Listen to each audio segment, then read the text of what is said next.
nze neebaza Mukama era ekitiibwa n'ettendo nkiddiza Mukama naye bwe weesigaza bbuli ey'abirimu-esatu teri kuyiwa kubanga okuva mwannyinazi lwe baamukwata owudde nakubira maama ne mga maama kati kusaba tubadde basabi naye twongere okusaba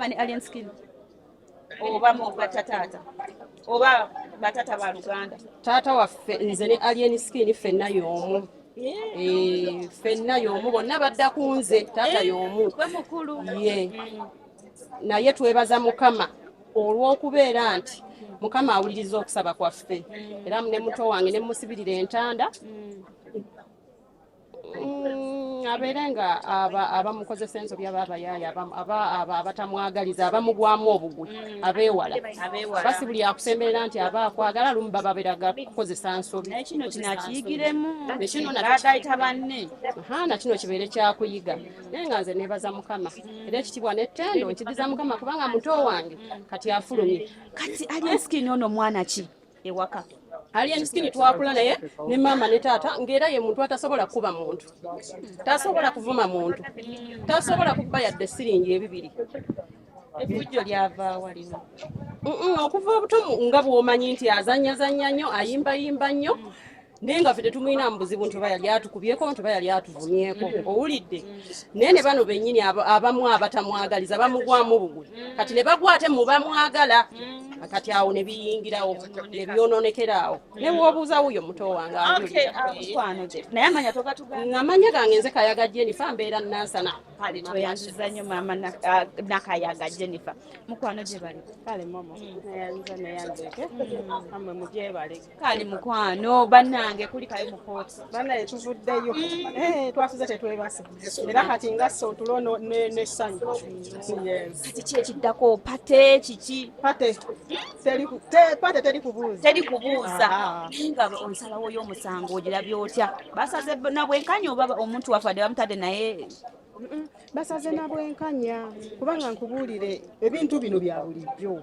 ate obusungu busiru okitegeera obusungu busobola okukozesa kyotaalikoze okitegeera fena sayidi ne sayidi oba oli awo buli omu alina we yagoyinga rongo oluusi approach omusawo gye yaapproachingamu naki oba ono approachingamu kati tosobola mmanya yabaali waabo kati fe abakiri ebbali tulina kulwana omuntu waffe avuddeyo atya tulwanye tutya kuba blood omusayi gusigala muki nze kyensinga okwagala okumanya muganda wange kubeera bulungi n'abalala okubeera obulungi okitegeera. Alien Skin nange waliwo we nali mu mbeera enzibu naye omwana oyo yambeererawo yesu waliwo ebiseera bagamba abatawagira kino tubaboole simanyi tubagire bafune stress baffe naye Alien Skin aŋŋamba va kweri yimirira nemukuwuliriza negwozadde akubira engoma n'ozina era kyeyaŋŋamba kyakola so tomanya kati ate bwe nageza okola nga tinaye afunye obuzibu neŋŋamba nange kaŋŋende nyimirewo nga naye bwe yanyima. Abantu abalaba Spark TV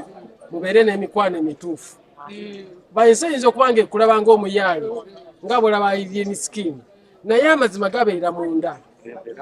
Alien Skin yeeyisanga omuyaayi ku nerisaye naye buli yali amutuukiridde amwagalira ddala kwalina omukwano mutuufu ekyetubeezezza wano. N'olwekyo muleke okukwenyakwenya abantu bangi oli ng'ali awo aseka asaba nnyo akola ki naye nga ne bwafiirwa abantu bajja bana.